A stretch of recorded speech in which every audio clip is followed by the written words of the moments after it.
Good morning, guys. It's still early, but they wake me up at 3:30, 4 o'clock. So I thought I would start a new video series. I posted, so the harassment continues no matter what you do. You try to put some closure on it. People say, well, the closure is how they treated you. But unfortunately, these people don't stop. This has been going on since I was a kid. And unfortunately, we're seeing this, as far as I'm concerned. Again, I'm not an expert, but we're seeing this in the communities.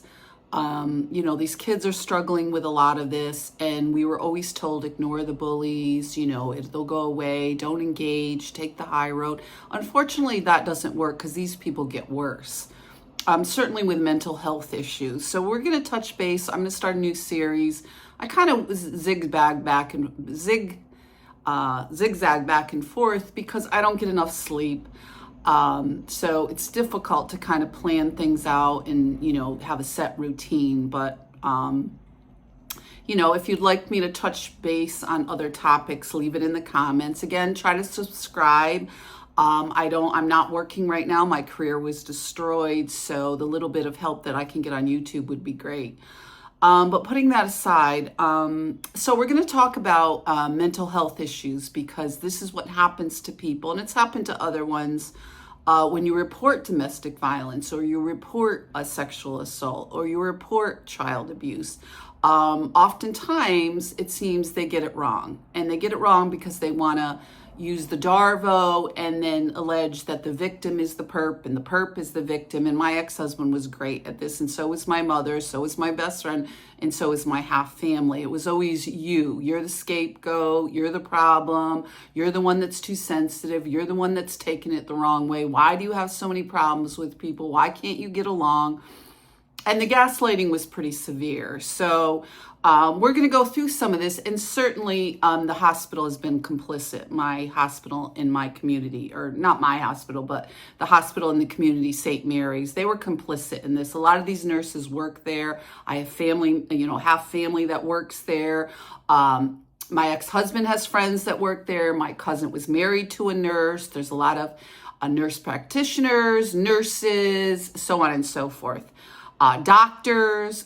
So we'll touch base on some of this, but certainly they kept coming and giving the 72-hour hold, and then I reported, and then they made up this stuff to switch all this around. So we're going to go through some of this. I posted some people that are talking about their mental health issues. I met a lot of women over at the jail that needed their meds and talked about their mental health issues. They played games over there with these women, certainly with housing, their medications, services. Domestic violence was a joke over there.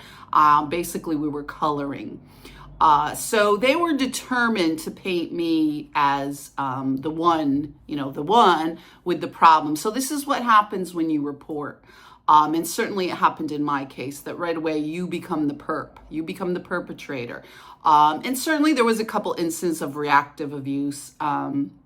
You might slam a door, or usually I was trying to explain because he would often accuse me of things. Other people would lie.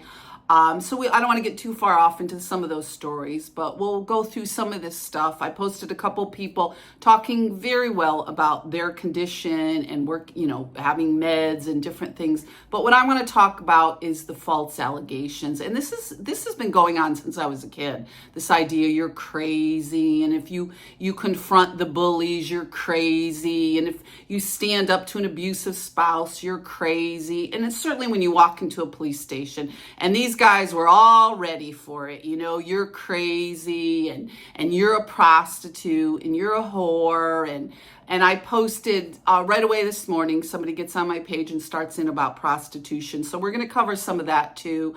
And I reposted this Mr. Belfonts, this David Belfonts, and I reported him to the police. He had approached me at McDonald's about a room. I don't want to get too far into his story, but he was involved in menacing quite often, and there's other people involved with him that I can touch base on.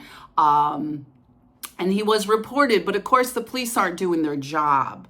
So I reposted the video. Again, the allegations that I was, his girlfriend or involved in prostitution are totally false. But this is the kind of service you get from these agencies. So we're going to parse some of this, and we'll talk about some of this stuff, because some of the people involved are the ones that have mental illness. I took care of my husband's aunt for 20 years. And she was manic depressive. She was on lithium. All this stuff can be checked, but if they actually did police work. So she was manic depressive. They were getting files mixed up at the jail and the hospital. I said, that's his aunt. This Dr. Joujor and some of these psychologists over there. My mother was actually making fun and bragging, and I got threats from the so-called doctor in the family, Cheryl Sparks, that they got a couple psychologists and you're in trouble. And when I called her, I never really had a conversation with her. She's been very abusive since I was a kid, like shunning me, not speaking to me. And my mother's like, well, she's a doctor. You're going to be in a lot of trouble. I'm like, well, I'll call her up and ask her what's going on.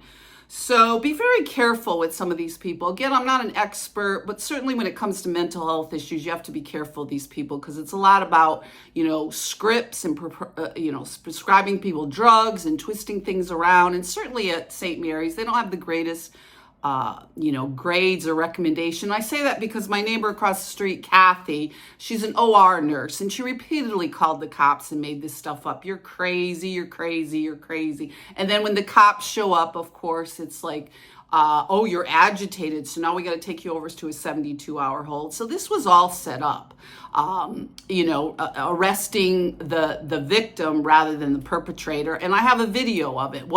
Well, you're not telling us what the domestic violence is. Yes, I told you repeatedly. He's keeping me away from the money. I didn't have the words for coercive control. I didn't have the words for economic abuse at the time. But I knew what was going on, and I knew what he was doing, and he was there harassing me, and you can see it on the video. So we're going to go through some of this stuff. I'm a little over. It's easy to get off on tangents because with smear campaigns, they just throw everything at you. And, if something sticks, they'll go with it. And unfortunately, when you have a hospital involved with this, it's pretty egregious that they can continue this. So we'll parse some of this stuff this morning while I'm up early, and we'll talk more about mental health issues and how people are falsely accused, certainly women, because if you bring up anything, you're crazy, you're hysterical, you made it all up, you're delusional, so on and so forth. And certainly when there's a police chief involved that seems determined to cover it up for all these people, his friends, which is what my ex-husband was at the time and still is. So be safe, guys. We'll continue.